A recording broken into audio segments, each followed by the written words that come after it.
I'm going to give you a brief history of the sculpture of Madame Curie. The original sculpture was the work of sculptor Frank Jurosz and was dedicated in June of 1949. It was donated by the American Polish Women's Club of Cleveland. Timothy Riffle is the sculptor who restored the statue that you will see today. Daughters of those original Polish women have contributed to the restoration. Christine and Barbara Burke have donated to the statue in memory of their grandmother, Helen Mowicki, a founder and past president of the American Polish Women's Club, and also in memory of their mother, Genevieve Burke, a past president of the American Polish Women's Club. So too have the daughters of Helen Karpinski, Gloria Battisti, Mercedes Spatz, and myself, contributed to honor our mother, also a president of that group, as well as treasurer of the Cleveland Federation for over 20 years. In fact, my Aunt Marie Roginski made the formal speech of presentation in 1949. And the singer you just heard, Joanne Uniatowski, is another daughter of a Polish-American Women's Club officer, Mrs. Uniatowski, who is here today. Where is Mrs. Uniatowski? She's waving over here. Members of that original group of women, as well as their daughters, are determined to carry on their legacy.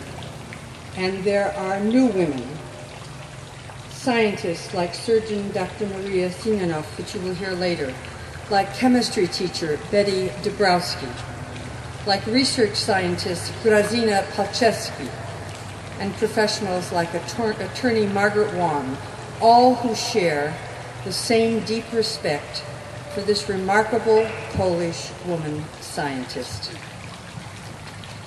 Another donor, the Cook family, reminded us that Madame Curie, when she was 17 and a governess of a wealthy landowner, set up an underground school to teach reading, writing, arithmetic, and cultural history.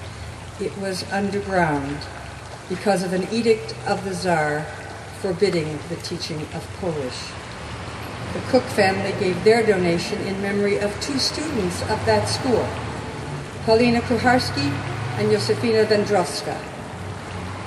We were all raised to see in Madame Curie what Poles, what women, what scientists are capable of if they dedicate every part of their being to a goal beyond themselves.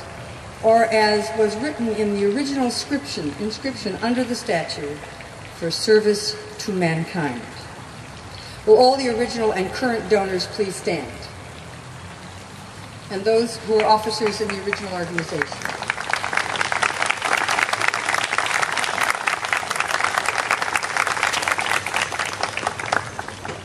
And now I would like to introduce delegates from the Polish Garden to the Cleveland Cultural Garden Federation. Ben Stewański, who is the driving force of the restoration of the garden, is chair of the garden. And there he is waving his hand.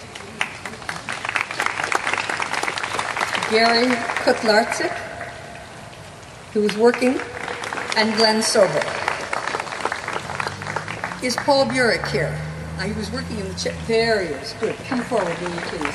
He is the president of the Cleveland Cultural Garden Federation, and he will introduce the members of the other gardens who are here today. Thank you, Judge. It's a great pleasure to be here. As anytime we have new piece of artwork coming into the gardens, it's a real delight to see them join the family of gardens.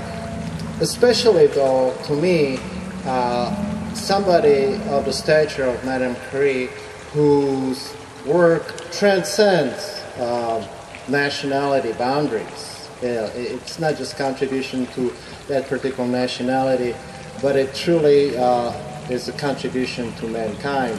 My wife, who's here, just went for X-ray last week. Benefit of Madame Curie's work. All of us probably at some point had an X-ray, and we all benefited from that effort.